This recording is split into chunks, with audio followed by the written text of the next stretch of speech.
holotropic breathwork is used all around the world. There is, I think, about 1,000, maybe more, facilitators around the world. I do work in holotropic breathwork as majority of other facilitators, which we offer this method for people who wants to understand themselves on a much deeper level. So we call it like self-discovery and self-healing, and that could be on many levels. So what Kambo does is it's not. Sometimes people say it's a Kambo poison or frog poison. It is actually not toxic. What I wanted to say, however, when we are talking with Kambo, there is a couple of things which are important to understand. Kambo is not a psychedelic experience. It is challenging and you need to sit with it, and suddenly you are not in a normal kind of like conditions. You are going through what I would call a rites of passage. You're facing something which is uncomfortable and you're stepping into your inner warrior. Hello, Yuji. Lovely to have you here on the Light Dump. And I'm really fascinated by the work that you do, which is quite varied. And what I want to start with today is with holotropic breath work. And just to let people know a little bit about it, I've actually done a session with you, so I feel a little, familiar with what happens. Mhm. But let's start as though I haven't. And Mhm. tell us a little bit about the holotropic breath work, when it was created, why it was created, and who created it. Thank you. It's a pleasure to be here and to talk with you. Thank you for invitation to this wonderful podcast. I can tell you a little bit of a story about how holotropic breathwork was created, because there is quite lots of depth to go into. So actually, it is one of the oldest of the breathworks which are in this new age of doing breathworks. We have lots of different kinds, and if you would dig deeper, you would actually find out that lots of them were created after the people participated in holotropic breathwork and got inspired and created their own way of of breathwork. But holotropic breathwork itself is very well defined, in a way therapeutical breathwork aimed to take you deeply into non-ordinary states of consciousness. And this term was coined by Stan Grof, who is the creator of holotropic breathwork. Um, he was saying that it's not just altered states of consciousness. Altered states of consciousness could be anything. You could be drunk and you have altered states of consciousness. You can be ill and be confused. All those could be altered states of consciousness. But what he was specifically interested in are those non-ordinary states of consciousness, which could bring many different experiences to us, including those mystical experiences, archetypal experiences, in which we transcendent into understanding of something bigger in the universe. Not necessarily all the time, but it is something that he found out is common theme for people working with holotropic breathwork, that those experiences are coming. And he kind of wrote lots of books about what kind of experiences you can get when you delve into the exploration of your psyche and beyond. But let me backtrack a little bit, because it's super interesting on how he actually get into it. So Stan Grof is a psychiatrist and professor from Czech Republic, and he is very much world famous for his contribution in psychiatry. He created new way of thinking of in psychology called transpersonal psychology over the years, and his foundation stands on his research and application of LSD.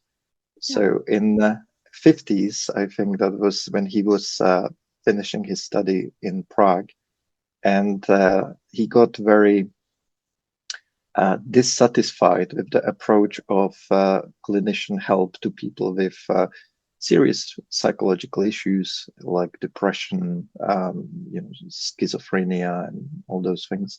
Mm. And he saw that we are basically just treating the symptoms of Yes. those, but we don't really go deeper in it. And during that time, it was a very fascinating time because you could just write a letter to Switzerland and you could get bottles of LSD, and Wow. anyone could Cool. do it because it was believed that this is this new wonder solution, wonder drug for everyone. Mhm. I don't even say I wouldn't even say drug, but it was believed that it's like a Mm. solution for anything, and it will bring just the advancement of human race, and there was no Wow. restrictions to it, so you could really just get, if you wanted to do your own testing, you could. And he decided to basically do a clinical proper usage of LSD in his work, and he started using it with in his research about can this actually help, and he was very satisfied about what he could see, because he was saying that with the states that are induced by LSD, psychoactive medicines, or he tried actually all the other ones. So like uh, all all those medicines can lead us to non-other states of consciousness in which you can actually go to the roots of the problem of the trauma, roots of the problem of your unhappiness, Mm. your Mm. disconnection, Mm. and because you kind of connect with that inner truth, you're able to move through it, go through it, understand it, and release it. And that actually comes with a massive breakthrough in your mental health. And you're able to basically not just overall kind of like solve the problems, but raise your well-being in this reality, so you can live a better life, basically much more connected to yourself. So he started doing massive research in LSD, and he actually had to emigrate from Czech Republic to United States in 1960s, and he continued his research there, and he became very, very, very kind of like sought after specialist in non-ordinary states of consciousness. And um, I think even like Albert Hoffman was saying that if I am a father of LSD, Stan Grof is a godfather of LSD. And Wow. there is very, very, very interesting podcast with Stan, which I tend to recommend, which is called, it's with Tim Ferriss, and it's what I learned from 4,500 sessions with LSD. It's Mm. fascinating talk. And Stan can go forever. You just ask him a question, he just goes and goes. He's basically like a big, massive scholar. He just collects the knowledge all over the world, like from all around the world. So he is capable of connecting the experiences of people from holotropic breathwork to maybe archetypal experiences of our ancestors, or with the writings of the Indian Vedas, or Mm. the teaching of pre-Christianity and Christianity teachings. Like he knows a lot, and he loves to Wow. share and talk about it. So his talks can be really, really long, but it's always fascinating. I really recommend one of his, like he wrote lots of books. I just got one, so he wrote those. Oh, It's not big. now we It's can't not see big. that. So just tell us. Oh, Holotropic, okay. holotropic Holotropic breath work. breath work. Got it. That's Holotropic that's breath what work. Mm-hmm. that's one of it. It's blurred out, but yeah, it's a holotropic breathwork, and there are some really incredible stories and understandings of what you can experience in holotropic breathwork, and it has some wonderful pictures as well. Because at the end of holotropic breathwork, you are very often creating mandala, and lots of people created those mandalas and describing their absolutely incredible experiences, and he used them, so they're in the book as well. I was just sharing it with some friends, so I found out it's a good way how to show you what you can experience. maybe I will sort out my camera and we can talk. We can show later on. Yeah. But for now, let's go back to the story. So, yeah, in 1970s, Stan actually was the last person doing research in psychedelics, and basically the fundings were cut. He was living in California back then, The war so on he drugs.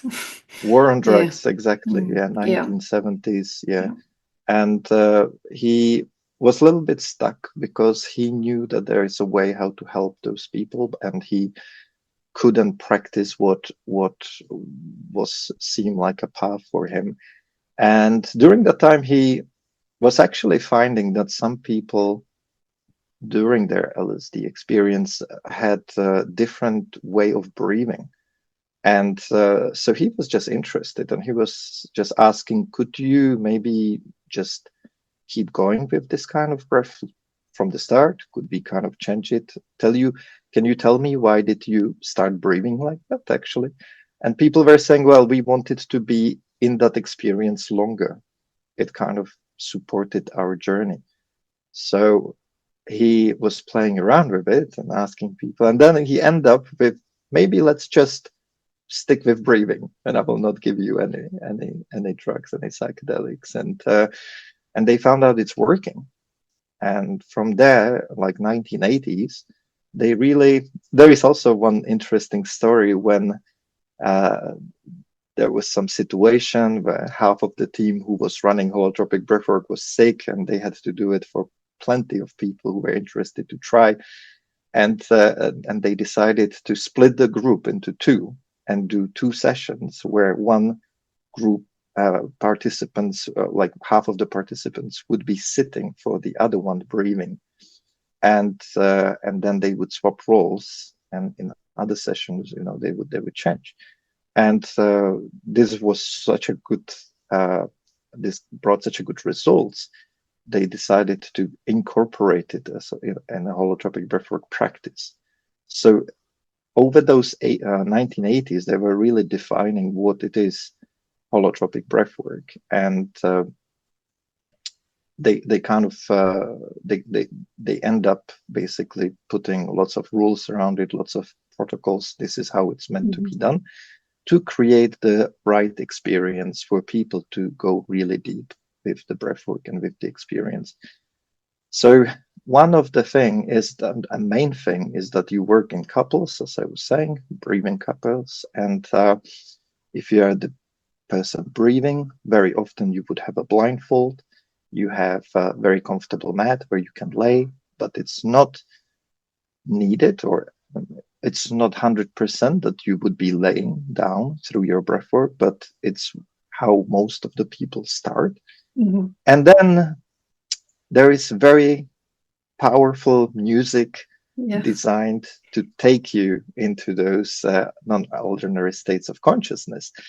Tell me, The play, yeah, was the music? I was quite curious as to whether the music was always a part of it, or was it something that actually Stan came to using? yeah. I What is my understanding is that they were using the music with their psychedelic sessions, which tends to be quite common. Yeah. So they basically kept using it with the breath work as well. However, it would evolve.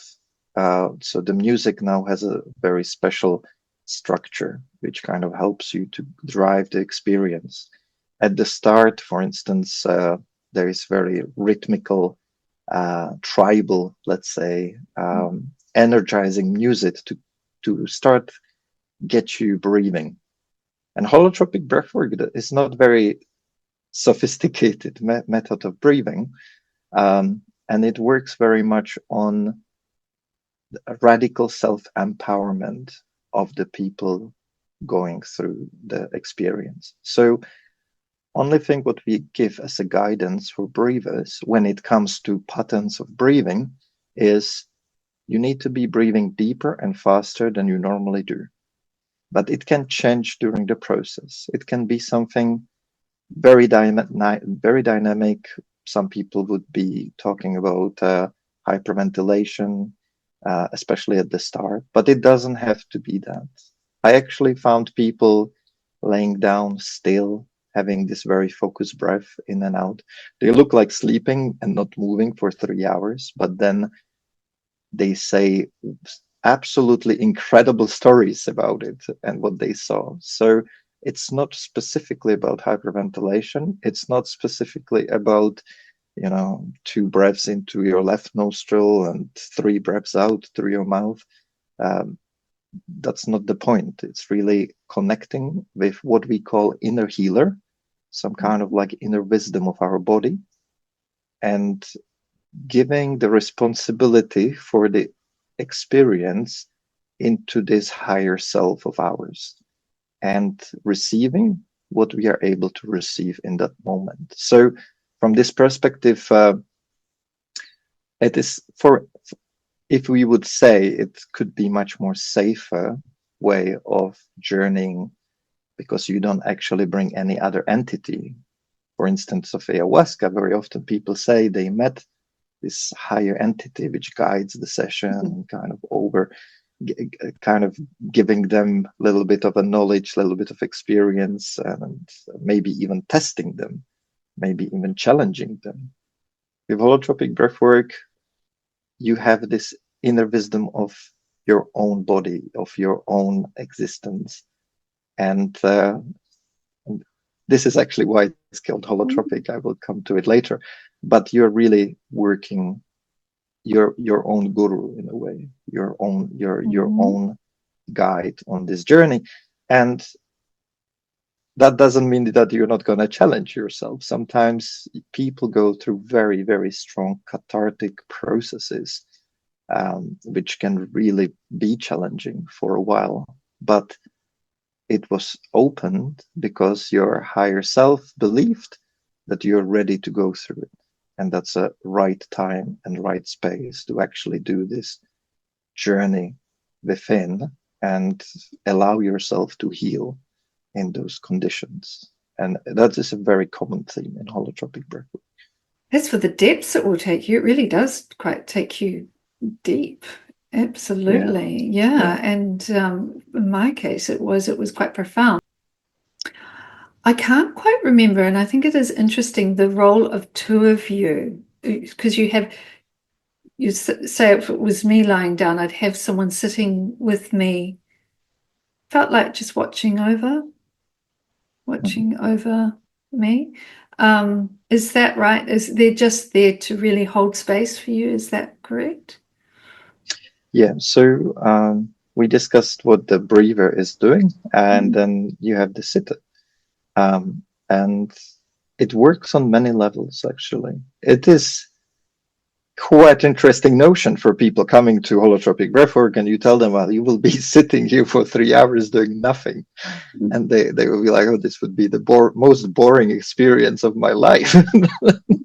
But sometimes people actually say that it was even more profound for them to be in service for someone, even more than the breathwork itself. There's always a couple of people taking a lot from this experience. And the very important point about it is that you are not creating anything. You are not there as a healer. You are not there to create and engage in your own story and understanding of someone else's process. What you are there for is to be available if needed. And sometimes you may not be needed for 3 hours. Sometimes you may be needed for just supporting them in this reality, which is passing them the water. You can, hand over some tissues when they start crying, or you can take them to the toilet. Very commonly, some people need to go during that time. However, sometimes, and this is, I'm finding this, and I'm trying to encourage people to work with this because it took me some courage to go there, but we always think that we can do things on our own and we will help ourselves, and we don't need anyone. And one of the most powerful things what you can do when you are in those non-altered states of consciousness is you can ask for help, and the help could be just someone holding your hand. It could be someone gives you a hug and they just stay in, and you just hug them for an hour.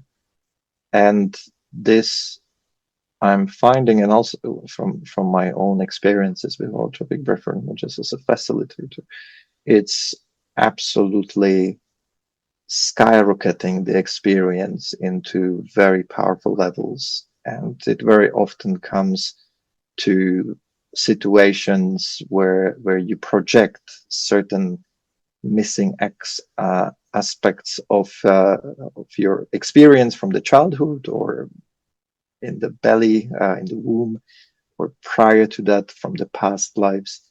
And you basically use that connection of your sitter to project on some unconscious level. And then it triggers lots and lots of emotional responses and other responses to that. So it's definitely a very powerful tool to use if you want to deepen your experience. And yes, Stan Groff is saying a lot about it, that we have lots of trauma with from omniscience.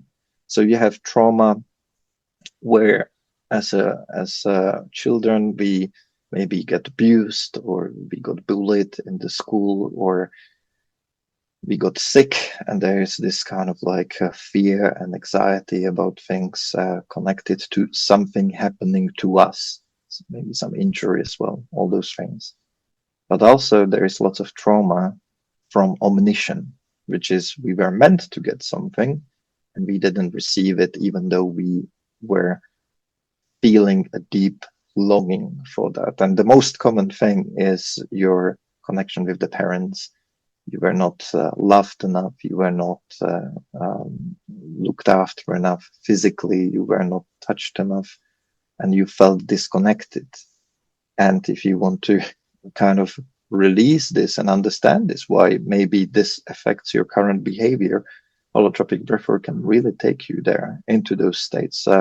So this is what the sitters do. And sometimes it's just actually being in that space and feeling the work that is happening and the shifts that are happening, just observing and being. It's in a way a sacred space. I would not call it specifically like a ceremony, but it has a deep purpose of allowing people to go into those sacred mystical experiences. And it's not in any way kind of like super sexy from outside. It's not a temple or anything. It's a very, very often the reality in which we do holotropic breathwork looks very plain. And you're just sitting there as a sitter and you're witnessing it. And it's very, very powerful process. But also, it was really interesting with the group dynamic where there's quite a few people in the room in a big circle going through Stan the journey. Yeah. I know that Stan was doing some groups like 200 people. Wow. Yeah. Wow. That's a big group energy. Wow. Yes, and coupled with the music's strong. It's loud and it's strong. It's right there, it's like really loud. It's like being inside the music in many ways. What I'm finding is the intention plays a massive role in the experience. So even though I studied this for 3 years and now I kind of understand the outsides of it, like what needs to be prepared and how it needs to work. Still, it works the best when you have a group of people going into it with the shared intention. It also takes a whole day, so everyone actually needs to make space for this experience to happen. It's very old school in this. Currently, at the moment, you are doing this. You have lots of breathworks. You can go there for an evening and then you go back home, and it's really quick, like a modern age kind of breathwork. Holotropic breathwork is very different. You actually need to settle in and stay with the process for a while. The shortest time that you can do holotropic breathwork as participant would be 1 day. because you would have your partner and you would swap roles. You will have it 3 hours each session, and you will have two sessions, which is 6 hours. Then we have the integration, and then we have sharing, opening. So really the fastest way how you can experience this is a whole day, and it's a very intense day. So it all plays a role when you do holotropic breathwork. You can definitely put the music on and do breathwork, but I wouldn't call it holotropic breathwork because that has very small little things which makes it actually so profound when experiencing those journeys. Yeah.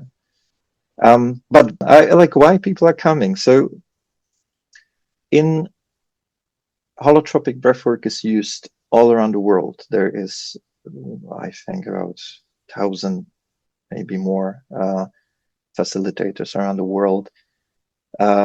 It's and it has a long history as well. Part of those facilitators are actually clinicians, and it actually is used as an official therapy. Some in some states it's actually even offered through the insurance scheme that you can actually have this as your prescribed therapy to get better when you have certain conditions. So that you can follow this path, but that's not what I do in New Zealand. I'm not a trained psychologist. I do work in holotropic breathwork as majority of other facilitators, which we offer this method for people who wants to understand themselves on a much deeper level. So we call it like self-discovery and self-healing. And that could be on many, many levels. But it's very often for people who are curious, people who may have worked with some psychoactive medicines already, and they may have experienced something which they still don't fully integrate it into their lives, and they want to come back to it, keep working with it. So this is actually a very common thing. Holotropic breathwork is used as a integration tool for like some really profound journeys with psychoactive medicines. I know that the MAPS in California is using holotropic breathwork for people who they are trained in to be a facilitator in psychedelic therapy, because they cannot do it officially. Instead of taking mushrooms or all those other options that we have today, they would actually officially use holotropic breathwork for people, for their students, to actually learn what it is to be in those altered states of consciousness.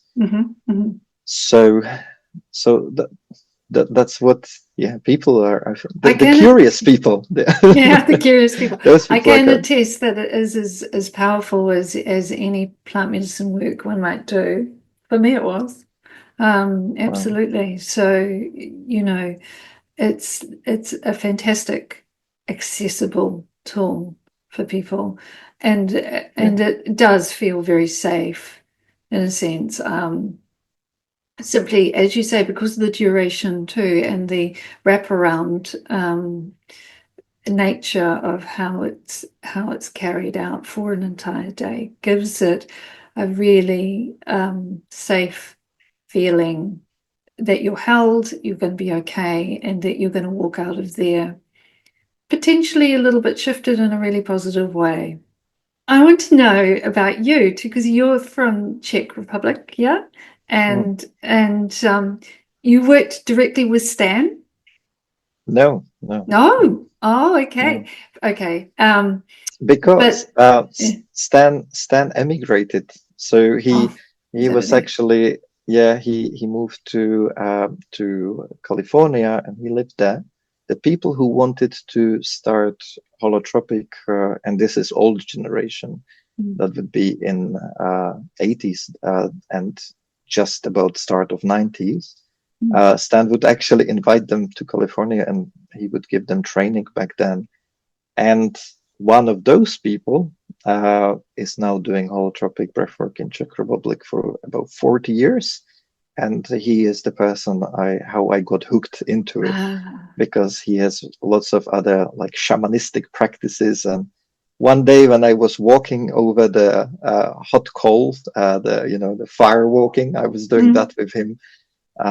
I decided to try holotropic breathwork as well.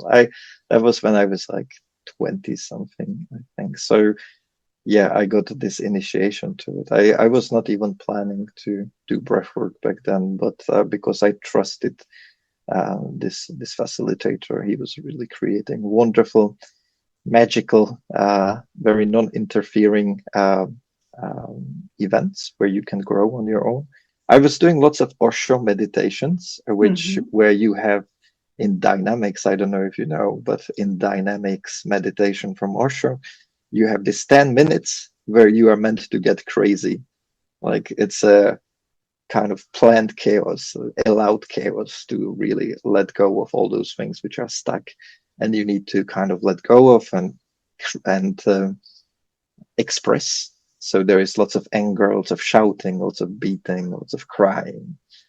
And yeah, sometimes those things are coming up on holotropic breathwork, and it's good because you can be authentic, and through that authenticity, you're following the thread to go deeper and deeper into the experience, and then you get some wisdom. I think this is very good quote. The the cave you fear the most has the treasure you seek. Yeah. And I think that is very true about holotropic breathwork. And you really need to go where you don't want to go. And sometimes in order to go there, you need to express some anger or grief or sadness to see what is beyond that.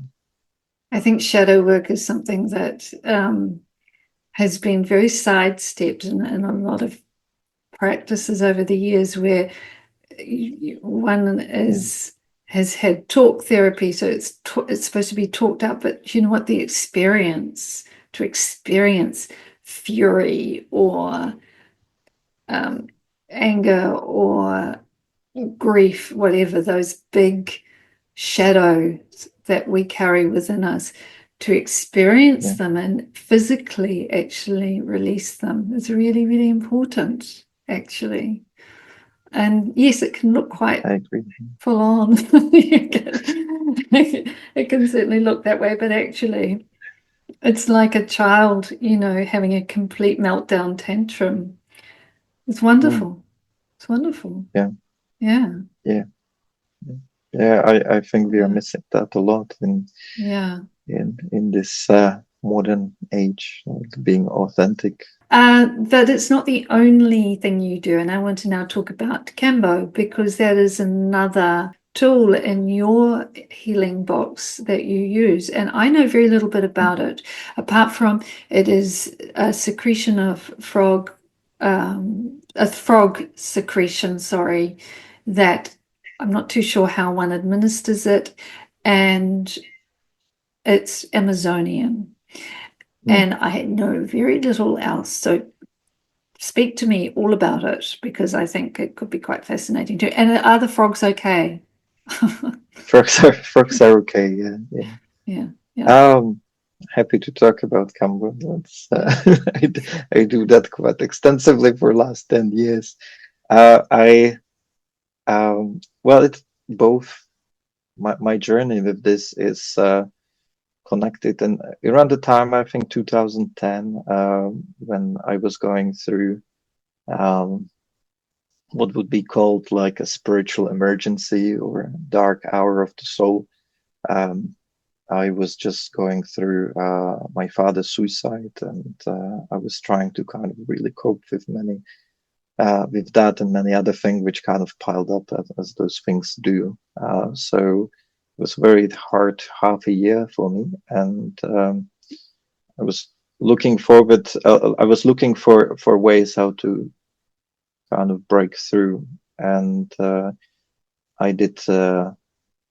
I came up to do holotropic breathwork during that time as well, but on one of those workshops, I actually met this girl. She had the frog tattoo on her on her arm, and I was like, "What is that frog?"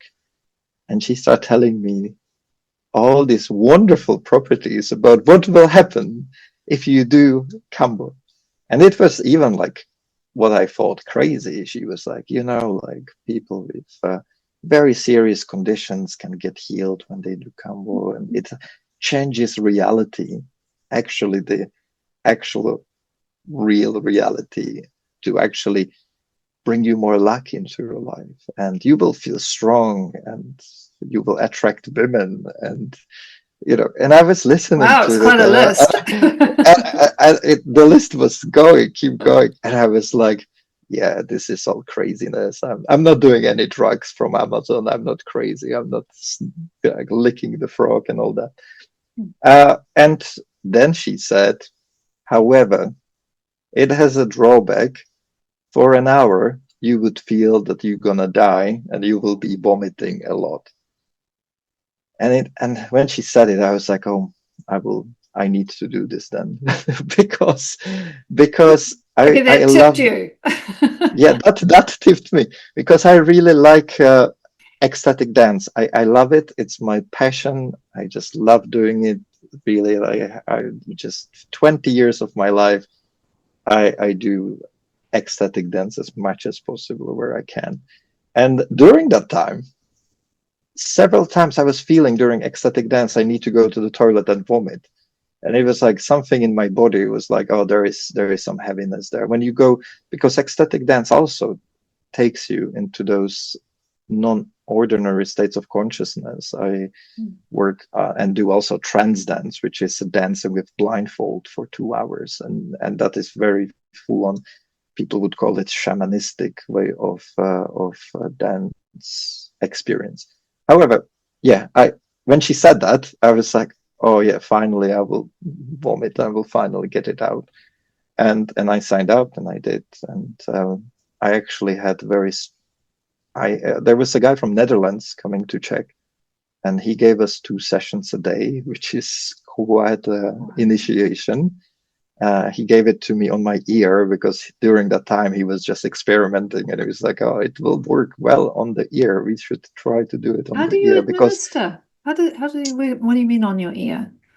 Yeah, so the combo actually is going through your lymphatic system. Mm, And in order to get there, it needs to go, it's placed anywhere on the body, but mm. you need to burn off the first layer of the skin. So we have Oh, those incense sticks or vine from the Amazon, and you just basically do like very, very quick burn on the skin where you want to place combo later on. And it creates this small gate, like a dot, and then you wash it off, and then you put small wax of combo secretion on it. And when you do, you go very, very quickly, physically, very, very deep. And it can be very uncomfortable. mm, I know that some mm. people like to invite it in and have this kind of open, loving, kind of blissful experience. I'm still finding my way to work like that, because for Well, me, how do you I'm do doing that? That sounds good, I but you know. I'm doing it for 15 years, and it's always very physically challenging experience. Mm, So mm, what I tend to say to people when they come to my session is that in the first minute or two, your heart rate's going up. You feel that you feel the shaking of your body. You feel that your head may explode. You start feeling that you cannot breathe, even though that's just a mental condition. You very often can breathe normally. And in your head, you start thinking, this was the greatest mistake of my life. I will never do this again. And I hope I'm not going to die, basically. And we all have it. I do combo like this for every month for last 15 years, basically. It's not getting any better. And the best thing what you can do actually is to concentrate on your breath. And it's a wonderful exercise to really using your breath as a guide to drive the experience and allow yourself to surrender to the process and sit with that experience, even though it could be quite discomfortable, and really open yourself for the healing. For so what Kambo does is it's not. Sometimes people say it's a Kambo poison or frog poison. It is actually not toxic.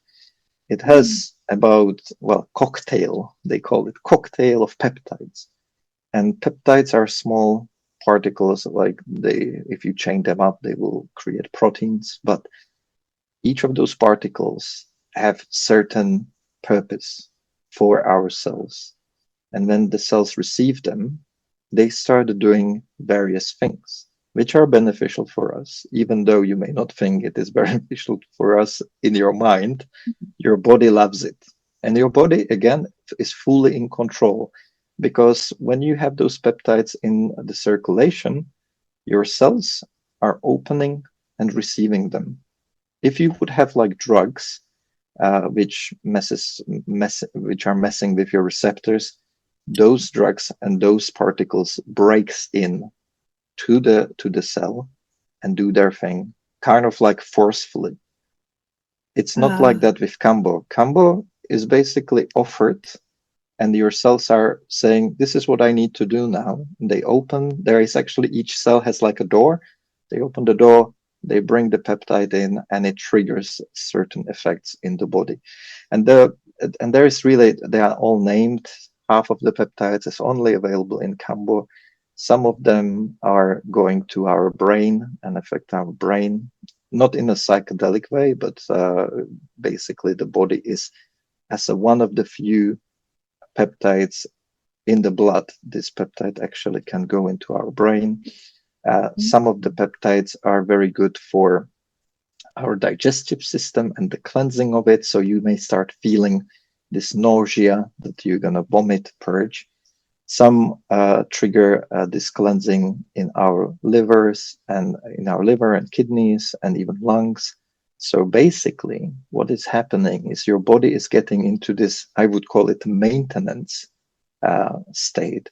And then in 20 minutes or half an hour, because you drank lots of water as a preparation for Cambo and you had no breakfast.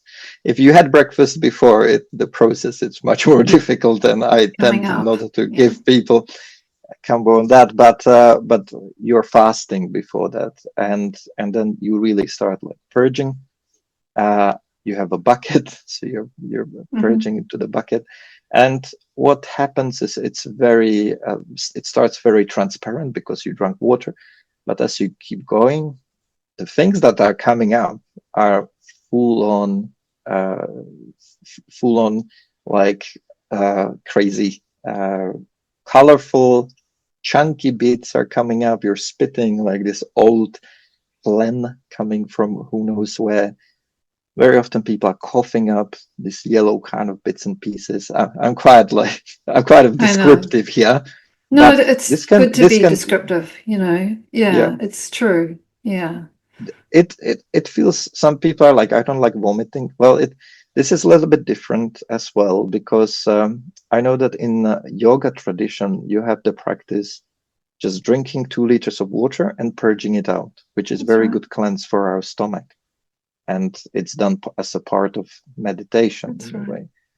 And Kambo is taking it on the new level because you drink the water, Kambo shakes your body, takes all the toxins, all the parasites. Like in the jungle, they would do it to when they get bitten by a snake. They would use Kambo to draw the venom Um, out of the body and purge it out, for instance. There's lots of parasites in the jungle. Again, Kambo and the parasites are being kind of released and washed from the body. There is a reason why the mm, indigenous tribe of Amazon are the most healthiest people on the planet, because they very often they need to fight off one of the most aggressive environment where it comes to human survival, because there is mm, so many bacteria, so many mm, parasites, so many things trying to kill you, and they work with the medicines to actually keep themselves healthy. And very often I believe there it's always like you need to feel worse in order to get better, and Kambo will make you feel worse quite strongly for about an hour. Um, what I wanted to say, however, when we are talking with Kambo, there is a couple of things which are important to understand. Kambo is not a psychedelic experience. People may have certain guidances because it is challenging and you need to sit with it, and suddenly you are open. You are not in a normal kind of like conditions. You are going through what I would call a rites of passage. And when you're prepared to go to the rites of passage, you're facing something which is uncomfortable and you're stepping into your inner warrior. So just decision to do this actually grows you as a person because you are willingly doing something which is out of your comfort. And they would very often do it before they go hunting. So in the morning, the hunters would wake up, they would very quickly give each other kambo, they would vomit into the jungle and hear the jungle. It's actually very beautiful to do kambo in the Amazon because you are held by all those insects and the beautiful sounds and of the jungle. It's just wonderful to do it there. And very quickly they just stand up and they go, and for 3-4 days they go hunting. And what Kambo do for a short amount of time, it actually gives you more strength, more stamina. Your eyes see better. You don't have to eat that much. You don't have to sleep that much. So it really just fully uh, reactivates your capability in your body and heightens all this. So I have people like girlfriend and boyfriend, and they were going running every day, and she was telling me every time after Cambo, I'm faster than my boyfriend. I run so quick because I don't have this heavy breath. I had people saying when I do yoga after Cambo, I can do so many. I'm much more flexible. I can do so much more movement. The poses I was not able to do yesterday, I can do after Cambo. So, I on a had physical level, it's actually releasing a lot of cellular almost blockages that are in there that are perhaps preventing us from, in the case of the yoga extension, in her case of having enough breath to be able to run faster than normal. Amazing. It's quite yeah, yeah. physical. It's quite physical. It is quite Yeah. physical. However, there is also a big level which I touch based on the health, but there is another layer and another layer of experience connected to Kambo, which in South America they use term panima, and panima they describe as a bad luck, and it could be in a form of depression, it could be in a form of anxieties, of laziness, of feeling that you have no purpose in life. And it could be felt as a heaviness on our shoulders. And what Kambo can do, they say, that it can lift this veil of shadows which we have in front of our eyes. And it allows us to connect with our true selves and to get our life force back. Because when you know who you are and when you know what your purpose is in life, it's very difficult to be depressed. So this Wow. is kind of more on the spiritual Wow. level of why people do use Kambo. It really brings this kind of warrior spirit on your side. And what it did for me basically is it really changed me as a person, because you kind of care much less about the others people opinion after you work with Kambo. It just sets you on a journey which is like, this is your vibration of life and you just need to follow it. And with ayahuasca is very connected to Kambo, for instance, but ayahuasca gives you lots of visions, lots of metaphors, lots of poems, lots of dreams. And my teacher from Kambo, she said that it is like a slippery snake. Sometimes you see things which are very metaphoric and it can lead you astray. You don't have anything like that with Kambo. Kambo is really very straightforward medicine. It just do the cleansing and gets you ready to do changes in your life that you need to do. And I'm witnessing it like on the monthly basis for people who are doing Kambo. It can be really life changing. And I think the reason why I do holotropic breathwork is also because I do run Cambo and I have it so strongly in my life, because it just makes you be the change in life that you want to see.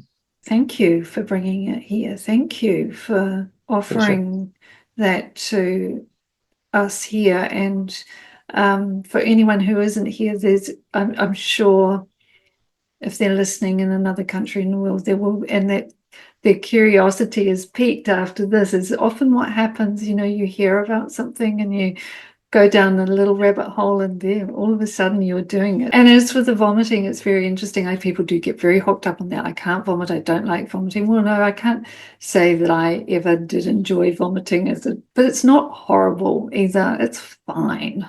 It's fine. It's not that hard to do. And I think any of us who have been in a situation where we've needed to get rid of something on a very physical level, if vomiting is the best way to do it, you feel a hell of a lot better once you've vomited. So, it's fine. And isn't it great that your body has this capability of, when something is not right, you just get rid of it?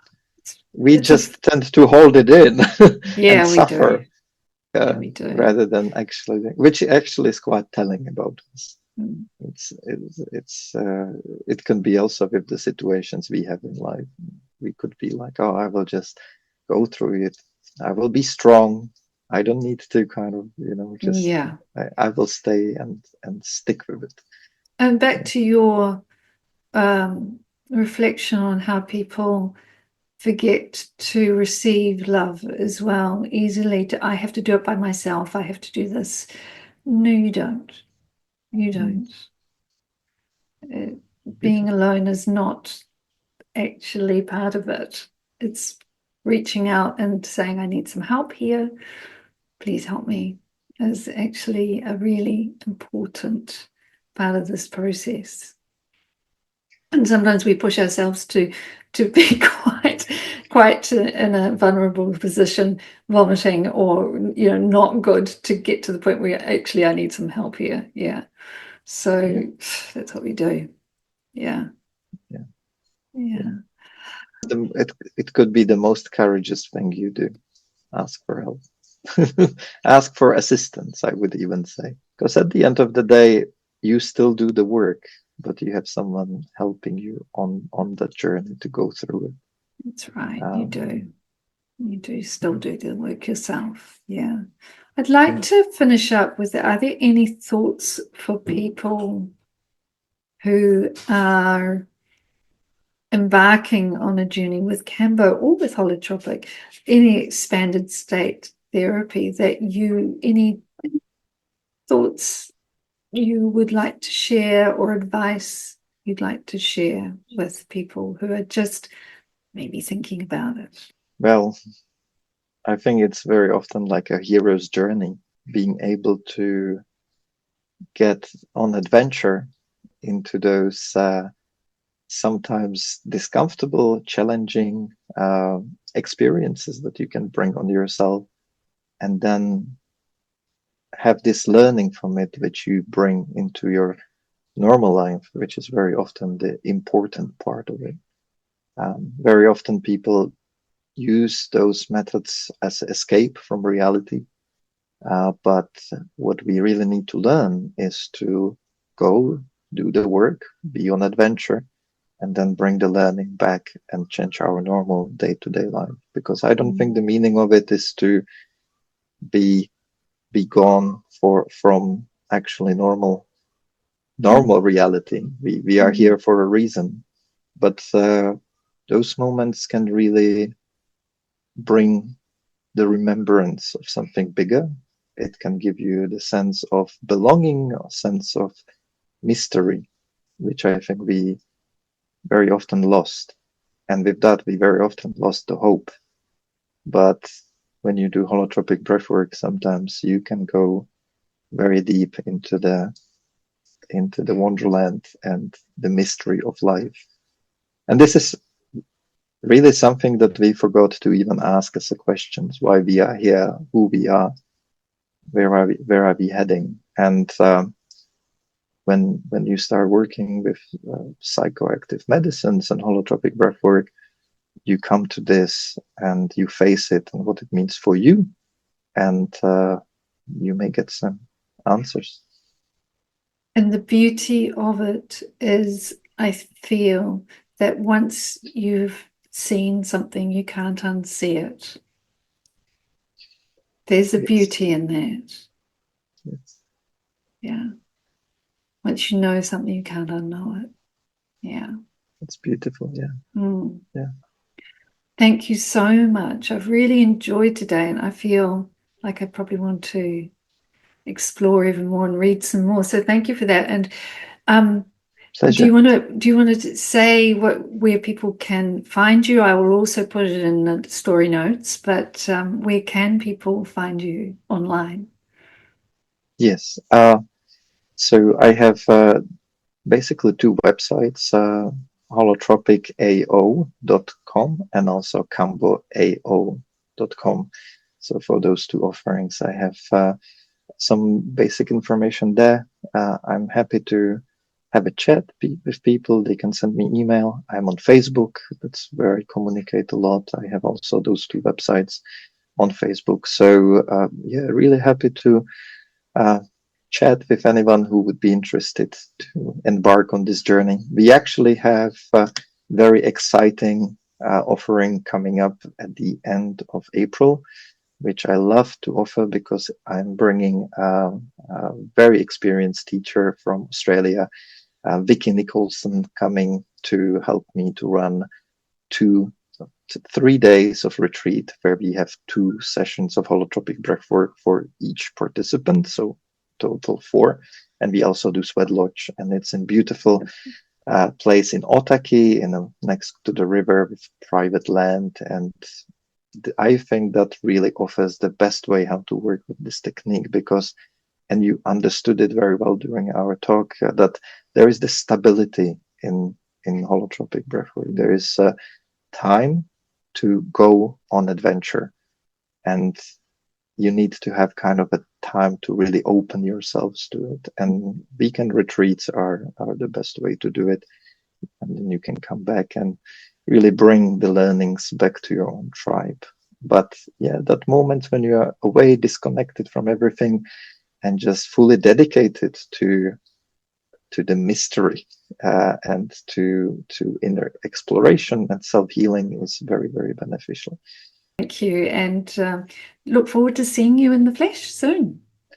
Thank you so much, Susie. It was Okay. really an honor to being here. All the best to your wonderful work that you do. Thank you. And I really enjoyed being here. Yeah. Me too. Thank you. Okay. Bye. See you soon. Bye-bye. Bye.